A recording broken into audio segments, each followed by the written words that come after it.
Hello everyone, welcome to Jargus Ranger Review. This time we'll be looking at the 6th episode of Power Rangers Super Ninja Steel, Attack of the Galactic Ninjas.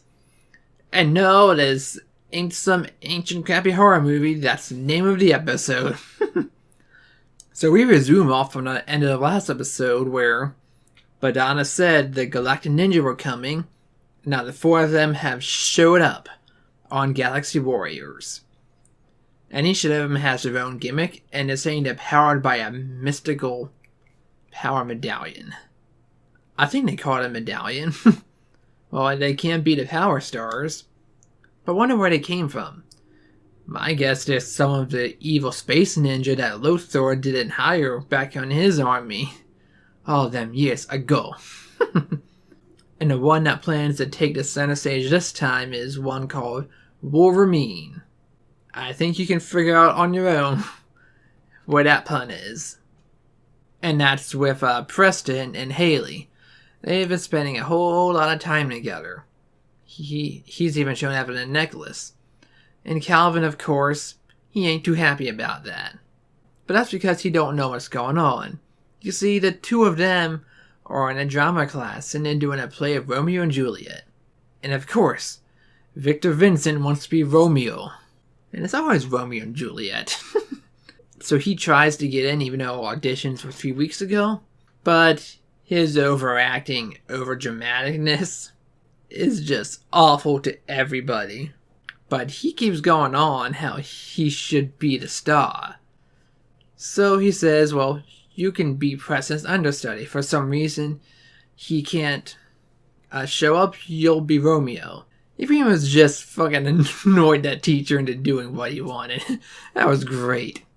So they hatch a plot to trap Presto Changeo to disappearo. Those are Monty words, not mine.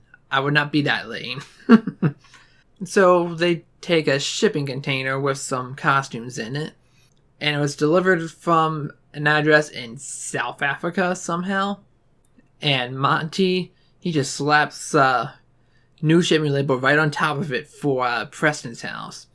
And he's showing off to Victor how it's going to work. How just press a button and the spring will seal the crate shut.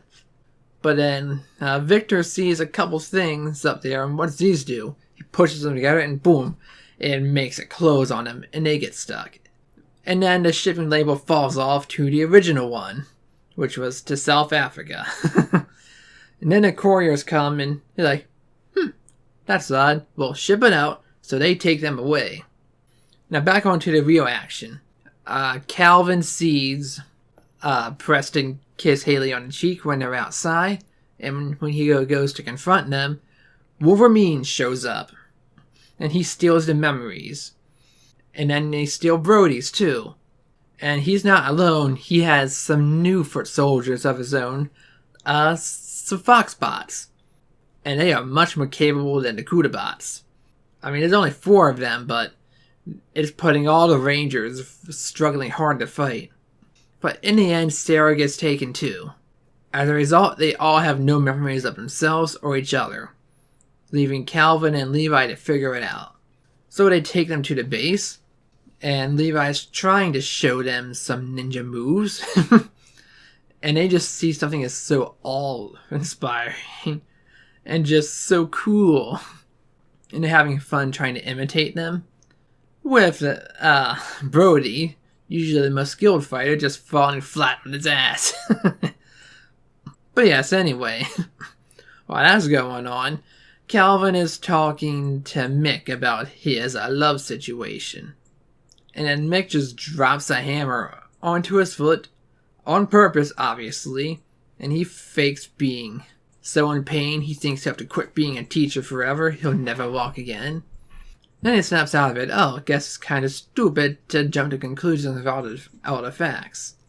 Yeah, that's the lesson to be learned this time, Calvin. So yeah, but then they have to make a plan to take out Wolverine to get the memories back. Because he's carrying them inside orbs inside of the bag he's holding. So next time we see them, they're just sitting on the steps trying to form a plan.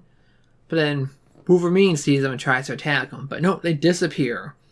they've just become the straw stick man. I forgot the name of this ability, but he used them on them earlier. Which of course, Calvin sneaks attack him to steal the memory bags, and Levi fights him unmorphed. And so he runs around the corner and he and Mick give the memories back. And Calvin tries to talk to Haley, but you got a monster to deal with, kids. Do it later. So yeah, they all go together and they morph and the battle ensues. And the Wolverine tries to make some shadow clones, but they don't last very long. And eventually he finally gets overpowered. And by overpowered, I mean for the first time in many episodes, we see Brody use his Lion Fire ability. And he combines that right next to Calvin, who's using a Whip Blade attack. I don't remember seeing that before. It just creates one burning surge of energy that destroys him, until he gets gigantified. And what better way to beat him than to use the Ultra Sword and just blow him away. So that's the action part of the episode. But now, on to the fun part. Haley says, just come watch this play at the school. You'll see why everything's going on. Because I don't have time to explain. Because she has to rehearse and the play's tonight. So he watches it and he sees how amazing they are. And he's like, oh, I'm such a fool. But Haley says, well, you're kind of cute when you're jealous. Well, you don't want to see that too often, Haley. I'm just telling you that now. And in our last scene, Monty and Victor, they're stuck in South Africa around wild animals, especially a lion. So they just retreat back into the box. It's been 5 years. Maybe those kids at Robo Night helped out are still nearby. Well, it was only someplace in Africa. I don't think that episode showed where. They might help you two out. Anyway, overall, this was a decent episode. I gotta say, whoever's doing the audio engineering these past few episodes has been doing it superbly. Because it all looks and sounds great. I mean, that's part of what has thrown me off with a lot of the action, especially in the first half of Ninja Steel. It just didn't make it engaging, but the audio design is just sounding absolutely perfect. I'm stayed interested the whole time for both the action and non-action scenes. But this episode can be pretty much skipped, because I could see the outline of the story right from the get-go. They didn't even try to hide it. Well, I didn't see how the fight would go, but the side story was pretty much wrote itself. But anyway, if you skip this episode, you won't miss anything special. Though I did notice the background music for Victor and Monty is sounding much more closer to Bulk and Skull's instrumentation. Because they really are the Bulk and Skull of the season. I guess the producers are finally embracing that.